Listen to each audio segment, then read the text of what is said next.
Hello दोस्तों, स्वागत है आप सबका टैली की नई क्लास में।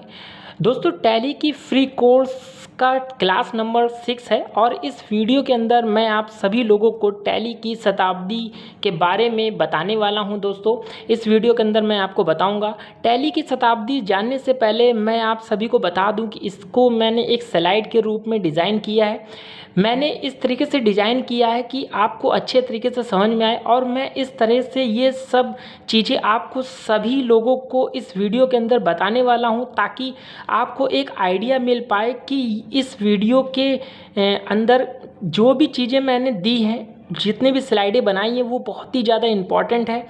मैं आपको बता दूं, अगर आप टैली को बिल्कुल आसान तरीके से और सरल तरीके से सीखना चाहते हो तो आपको टैली की शताब्दी यानी कि टैली की टेक्नोलॉजी को ज़रूर अच्छे तरीके से समझना होगा दोस्तों। तभी आप टैली में अच्छे तरीके से काम कर पाओगे और टैली की सभी चीज़ों को अच्छे तरीके से सीख पाओगे दोस्तों। तो हेलो दोस्तों, मेरा नाम है लकी और आप देख रहे हैं लकी गुरु स्मार्ट क्लास। अगर दोस्तों ये वीडियो आपको पसंद आए, मेरे द्वारा दी गई जानकारी अगर आपको अच्छी लगे तो दोस्तों वीडियो को लाइक करें। यार, आप लोग लाइक नहीं करते हो, वीडियो देखते हो, ठीक है ना। आप लोग वीडियो देखते हो लेकिन बट लाइक नहीं करते हो, लाइक बहुत कम आता है। ठीक, आप लोग के एक लाइक से दोस्तों कुछ जाता नहीं है, बस आपको एक लाइक ही करना है। उससे आपके एक लाइक से मुझे बहुत मोटिवेट मिलता है और मुझे अच्छी अच्छी नई नई वीडियो बनाने का भी मन करता है। तो आप सब अपना प्यार और सपोर्ट नहीं दिखाते हो यार दोस्तों। तो दोस्तों लाइक करो यार, ठीक। और इस वीडियो को अपने दोस्तों में भी ज़्यादा से ज़्यादा शेयर करो, ताकि ये वीडियो के माध्यम से उनको भी ये चीज़ सीखने का मौका मिल जाए। और दोस्तों यार, चैनल पे पहली बार आए हो और आप चैनल को सब्सक्राइब नहीं कर रहे हो तो बहुत ज़्यादा गलती कर रहे हो, क्योंकि अगर आप सब्सक्राइब ही नहीं करोगे दोस्तों तो आपको नई वीडियो कैसे मिलेगी दोस्तों टैली की। तो जल्दी से सब्सक्राइब कर लीजिए, क्योंकि सब्सक्राइब करना भी बिल्कुल फ्री है। तो चलिए वीडियो को स्टार्ट करते हैं। तो दोस्तों, ये टैली की मैंने स्लाइड तैयार की है, डिज़ाइन की है इस तरीके से दोस्तों ये शताब्दी, अगर आपको शताब्दी नहीं आती है दोस्तों तो यहाँ पे देखिए, टैली में सीखने से पहले हमें ये चीज़ें ज़रूर पता होना चाहिए दोस्तों कि लेज़र क्या होता है। तो लेज़र दोस्तों क्या होता है, एक बुक के तरीके काम करता है। जैसे लेज़र एक बुक होता है जिसके अंतर्गत टैली में सभी अकाउंट्स यानी कि बनाए जाते हैं, यानी कि खाते बनाए जाते हैं। एक तरीके से लेज़र एक खाता होता है दोस्तों। जैसे कि आप मैनुअली काम करते हो, जैसे कि आप मान लीजिए, एक एग्जांपल ले लीजिए कि अगर आप एक दुकान, जनरल स्टोर की दुकान रखते हो दोस्तों, उसमें क्या होता है कि अगर जितने भी पर्सन आते हैं, जो भी हमारे कस्टमर आते हैं, तो उनको कितना लेन देन देना है, कितना पैसा उधार है, कितना नगद है, कितना सामान बेचा, तो उसका एक हिसाब किताब एक पन्ने के रूप में किया जाता है। तो उसी तरीके से टैली में भी दोस्तों हम लोग क्या करते हैं, एक पन्ने का प्रयोग करते हैं, जिसको हम लोग लेज़र के माध्यम से टैली में भी अकाउंटिंग करते हैं, खाते खोल के उन व्यक्तिगत लोगों के। तो दोस्तों इसीलिए टैली में लेज़र बनाया जाता है। लेज़र एक तरीके से आपको बस ये याद रखना है लेज़र, कि लेज़र का मतलब होता है बुक, यानी कि जितने भी हम लोग खाते खोलते हैं तो लेज़र के द्वारा ही खाते खोले जाते हैं दोस्तों। आपको ये थोड़ा सा ध्यान देना है, ठीक। तो बात करते हैं अगले यहाँ पे अकाउंट्स। देखिए दोस्तों, यहाँ पे 3 प्रकार से होते हैं, ठीक। अकाउंट्स जो होते हैं टैली में, तो अकाउंटिंग हम लोग को 3 प्रकार से टैली में क्या करना होता है, अकाउंटिंग करनी पड़ती है। तो पहली है दोस्तों पर्सनल अकाउंट्स, और दूसरा है नॉमिनल अकाउंट, तीसरा है रियल अकाउंट्स। जब भी हम अकाउंट्स को टैली में मेंटेनेंस करते हैं तो इन्हीं 3 रूप में ही मेंटेन किया जाता है दोस्तों, ठीक है ना।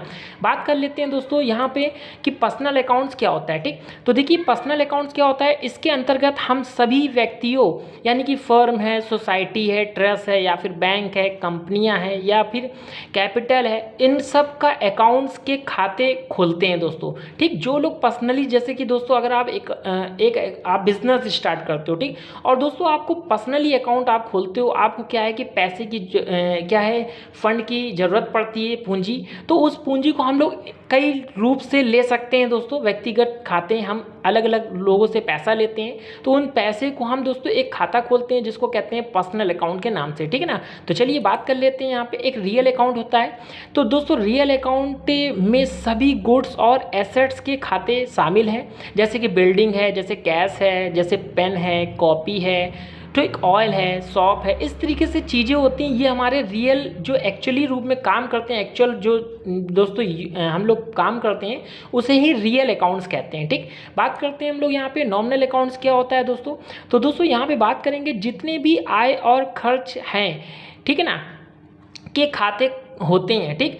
वो सभी नॉमिनल अकाउंट्स के अंतर्गत खोले जाते हैं। मतलब आप क्या एक तरीके से ये समझिए कि नॉमिनल अकाउंट्स वो होते हैं जो पर्सनल और रियल से मिलकर बने होते हैं, ठीक, जिनसे हम लोग मिलकर बने होते हैं। इसमें जितने भी आय होते हैं, जितने भी खर्च होते हैं, उनका लेखा जोखा नॉमिनल अकाउंट से ही रिलेटिव होता है, ठीक है ना, अंतर्गत होता है। जैसे सैलरी अकाउंट, अगर आप कोई एम्प्लाई है उसको आप सैलरी देते हो तो वो सैलरी अकाउंट से रिलेटिव है। या आप बिजली का बिल देते हो, या फिर आप कहीं पे बिजनेस दुकान लिए हो, वो दुकान रेंट पे है तो उसका रेंट का किराया देते हो। अगर आप अपने दुकान का एडवर्टाइजमेंट कर देते हो, विज्ञापन देते हो, तो उस पर भी जो पैसा खर्च होता है वो सब क्या होते हैं दोस्तों, नॉमिनल अकाउंट्स के तहत काम करते हैं, ठीक।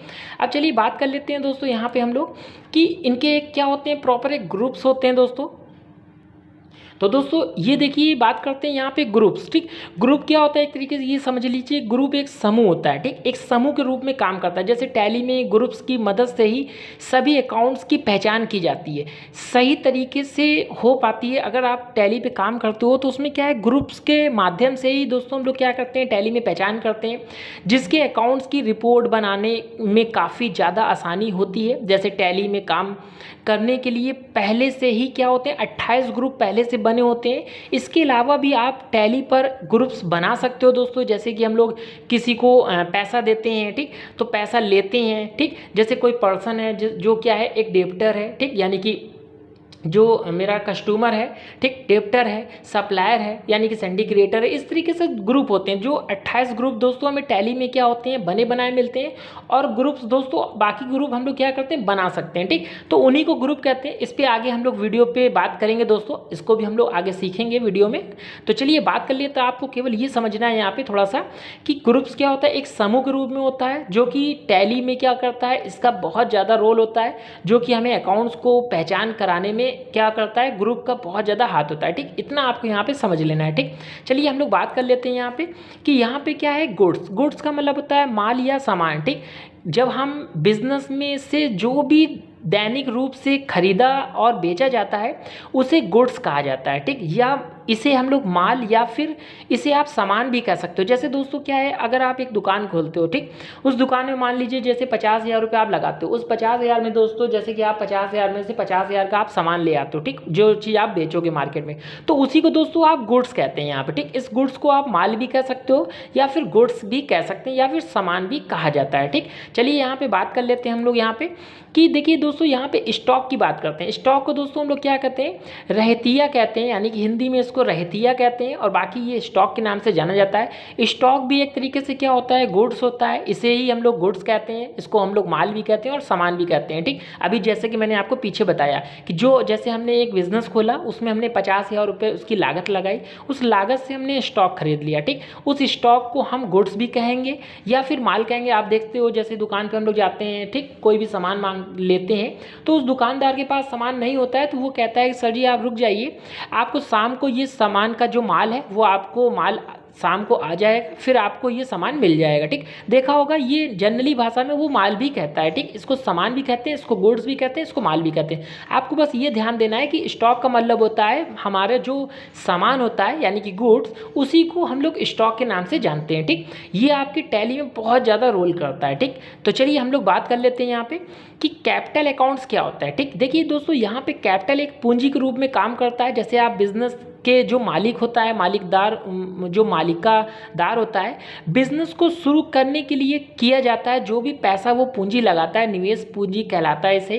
जैसे कि कोई एक ऑनर है, वो क्या करता है, अपना एक बिजनेस सेटअप लगाता है, ठीक, एक छोटी सी दुकान खोलता है। उस दुकान को खोलने के लिए उसको क्या है, एक पूंजी की ज़रूरत पड़ती है, यानी कैपिटल की ज़रूरत पड़ती है। जो वो पूंजी क्या करता है ना, अपने दुकान पे लगाता है, उसे ही दोस्तों हम लोग निवेश पूंजी कहते हैं, ठीक।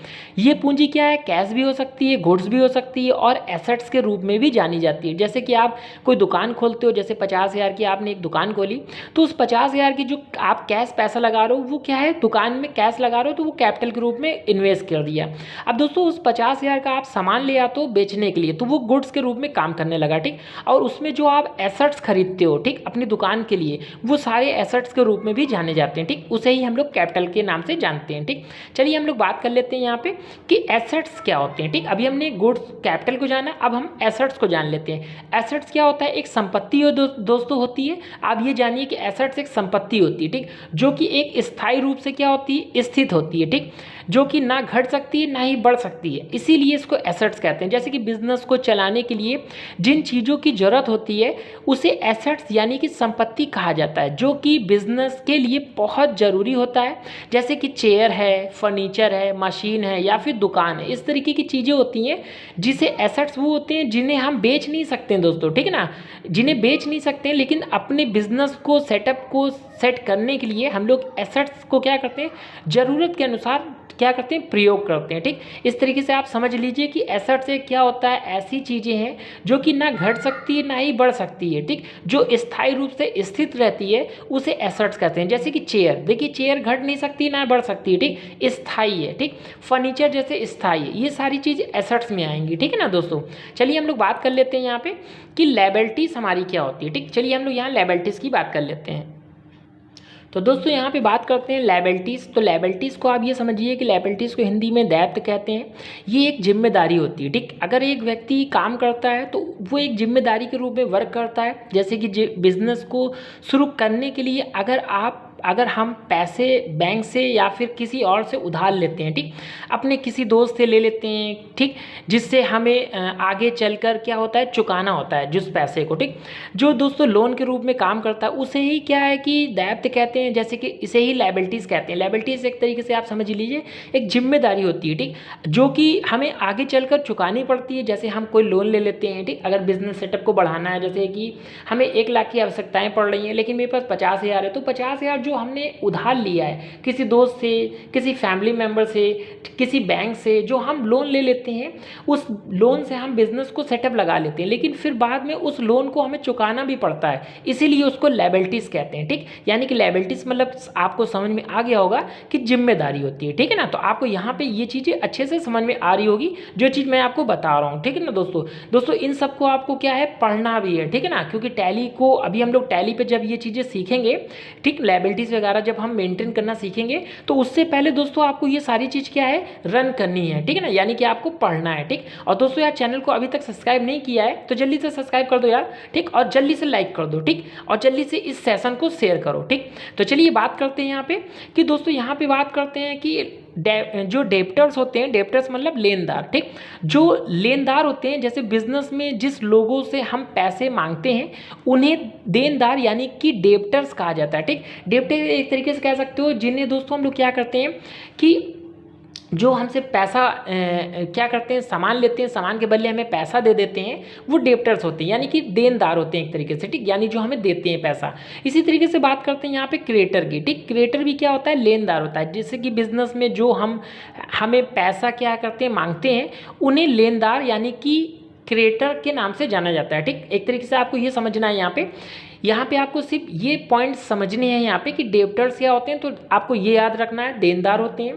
क्रेडिटर्स क्या होते हैं, तो यहाँ पे आपको याद रखना है ये पॉइंट कि लेनदार होते हैं। ठीक, जैसे कि सप्लायर एक होता है कस्टमर। ठीक, तो सप्लायर क्या करता है, तो सप्लायर जो भी सप्लायर जो सेवा प्रदान करता है इस तरीके से, उसे हम लोग क्रेडिटर कह देते हैं। और जो कस्टमर होते हैं दोस्तों उनको हम लोग डेब्टर्स के नाम से जानते हैं। ठीक, ये आपको यहाँ पे पॉइंट ध्यान देने हैं। ठीक, चलिए बात करते हैं यहाँ पे दोस्तों कि एक्सपेंसेस क्या होते हैं। ठीक, देखिए यहाँ पे जो एक्सपेंसेस की बात हो रही है, एक्सपेंसेस एक तरीके से खर्चे होते हैं।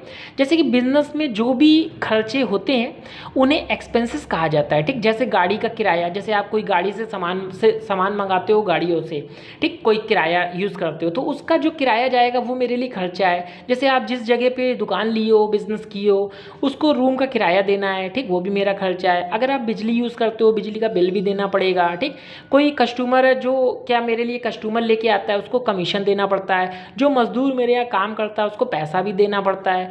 अगर अपने बिजनेस को बढ़ाने के लिए हमें क्या है, एडवर्टाइजमेंट यानी कि विज्ञापन भी कराना पड़ता है। तो ये सारी चीज़ हमारे खर्चे होते हैं। इन्हीं खर्चों को दोस्तों हम लोग एक्सपेंसेस के नाम से जानते हैं।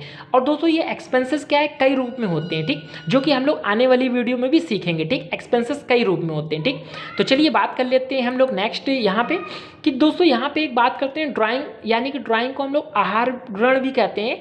ये दोस्तों क्या है, बिजनेस का जो मालिक होता है अपने व्यवसाय यानी खर्च के लिए ड्राइंग अकाउंट खोलता है। ये ड्राइंग अकाउंट क्या होता है, जो ऑनर होता है उसका एक पर्सनल अकाउंट्स होता है। ठीक, जो कि वो अपने पर्सनली खर्चों के लिए इस अकाउंट्स का प्रयोग करता है। जैसे कि वो अपने बच्चों को या फिर अपनी वाइफ को या फिर अपने माता पिता को कुछ चीज़ें खरीदना चाहता है, तो इस ड्राइंग अकाउंट से क्या करता है, वो अपने पैसा ले लेता है, उस पैसे से क्या करता है, उन लोग को जो भी चीज़ें की ज़रूरत होती है वो चीज़ वो खरीद के देता है। ठीक, ये उसका एक अकाउंट्स क्या होता है, पर्सनली होता है। इस अकाउंट्स को ये ऑनर का अकाउंट होता है। ठीक, जो कि आने वाली वीडियो में हम लोग इनके बारे में बात करेंगे। ठीक, अभी आपको सिर्फ पॉइंट टू पॉइंट समझना है कि ड्राइंग अकाउंट क्या होता है, कैपिटल क्या होता है, लायबिलिटीज़ क्या होता है, एसेट्स क्या होता है, ताकि जब हम टैली सीखें दोस्तों, ठीक, तो टैली में आपको ये सारी चीज़ रन हो। ठीक, ताकि आपको टैली अच्छे से समझ में आए। ठीक, तभी आप काम कर पाओगे टैली पे। ठीक है ना, तो यहाँ से आपको ये चीज़ ड्राइंग अकाउंट बिल्कुल अच्छे से समझ में आ गया होगा। ठीक है ना, तो चलिए बात कर लेते हैं अगला पॉइंट। तो अगला पॉइंट बात कर लेते हैं, जैसे कि यहाँ पे अभी हम लोग बात कर रहे थे ड्राइंग अकाउंट के लिए। ठीक, तो जो पैसा जो व्यापार से लेता है या खर्च करता है तो वह अराण कहलाता है, यानी कि ड्राइंग अकाउंट कहलाता है। ठीक, ये तो आपको समझ में आ गया। ठीक, चलिए यहाँ पे बात कर लेते हैं अगला पॉइंट्स। यहाँ पे देखिए दोस्तों, इनकम की बात करते हैं। ठीक, इनकम क्या होता है, ये एक आय होती है। ठीक, जैसे कि बिजनेस में जो भी कमाई हुई जो भी कमाता है व्यक्ति, उसमें से जो भी खर्च हुआ होता है उसको दोनों को निकालने के बाद जो इनकम बचती है उसे ही आय कहते हैं। जैसे एक तरीके से आप समझिए, जैसे कि आपने कोई पैसा क्या किया, इन्वेस्ट किया। ठीक, कोई पैसा आपने कुल लागत लगाई 50,000 रुपये, तो 50,000 मेरी कुल लागत हो गई। उस कुल लागत से आपने क्या है, वो 50,000 का सामान लाए। ठीक, यानी गुड्स लाए, उस गुड्स को आपने क्या किया, 75 या 80,000 का गुड्स को बेच दिया। ठीक, अब देखिए 80,000 का गुड्स बेचा, तो यहाँ पे कुल कमाई कितनी हुई थी, यानी कि कुल जो लागत लगी थी मेरी वो लगी थी 50,000 रुपये। आपने जो पैसा खर्च किया था, यानी कि कमाया है, खर्च आपने कुल कमाई कितनी हुई, यानी कि 80,000 रुपये। खर्चा आपने इन्वेस्ट कितना किया था 50,000 रुपये। दोनों को अगर लेस करोगे यानी घटाओगे तो आपकी आय जो 30,000 रुपये आएगी उसको आपको इनकम कहोगे। ठीक, ये इनकम जो प्राप्त होगी ये मेरे लिए आय होगी। ठीक है ना, यानी कि मेरे बिजनेस के लिए ये मेरी आय है। तो यहाँ पे ये चीज़ आपको अच्छे से समझ में आ गया होगा। बात कर लेते हैं यहाँ पे सेल, यानी कि सेल को हम लोग बिक्री या विक्रेता भी कहते हैं। किसी भी वस्तु या फिर सेवा को पैसे के बदले या फिर किसी अन्य वस्तु को, ठीक, यानी कि किसी वस्तु के बदले किसी दूसरे को दिया जाता है तो उसे बिक्री कहा जाता है, यानी कहा जाता है दोस्तों। इस तरीके से आप समझिए कि सेल क्या होता है, जब हम किसी व्यक्ति को यानी किसी कस्टमर को जो भी सामान सेल करते हैं। ठीक, तो जो सेल करते हैं तो वो मेरे लिए क्या होता है, सेल्स का काम करता है। उसके बदले अगर वो व्यक्ति क्या है, अगर जैसे मैंने मोबाइल है मेरे पास, मैं मोबाइल किसी को बेचना चाहता हूँ। ठीक, जैसे मैं आपको बेचना चाहता हूँ मोबाइल, तो आप जैसे मोबाइल के बदले आप पैसा नहीं है आपके पास और आप कहते हो सर जी मेरे पास मोबाइल के बराबर पैसा नहीं है, लेकिन मैं आपको लैपटॉप दे सकता हूँ जो मोबाइल की कीमत का है, तो भी हम उसको सेल कर सकते हैं। ठीक, तो सेल यही होता है दोस्तों कि पैसे के बदले पैसा भी मिल सकता है, नहीं तो आप सामान के बदले सामान भी ले सकते हो। यहाँ बात कर लेते हैं परचेज। परचेज का मतलब होता है खरीद। ठीक, यानी क्रय।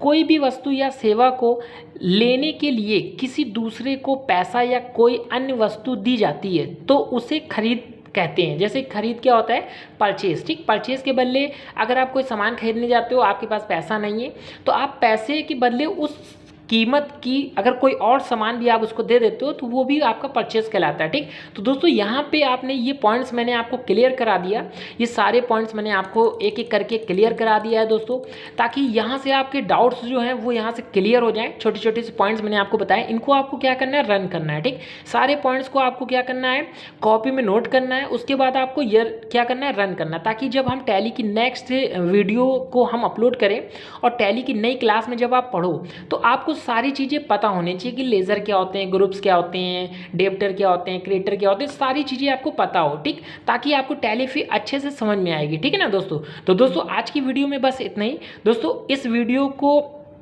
ज़्यादा से ज़्यादा इस वीडियो को अपने दोस्तों में भी शेयर करें। और दोस्तों अगर चैनल को यार अभी तक सब्सक्राइब नहीं कर रखा है तो यार सब्सक्राइब करो यार, सब्सक्राइब करना बिल्कुल ही फ्री है। और वीडियो को यार आप लोग लाइक नहीं करते हो। ठीक, आप लोग यार अपना प्यार नहीं दिखा रहे हो, भाई को सपोर्ट नहीं दिखा रहे हो, आप लोग वीडियो देखते हो बट उसको लाइक नहीं करते हो। ठीक, तो लाइक करो यार। ठीक, तो चलिए फिर मिलते हैं नेक्स्ट वीडियो में और नई जानकारी के साथ, तब तक लिए धन्यवाद।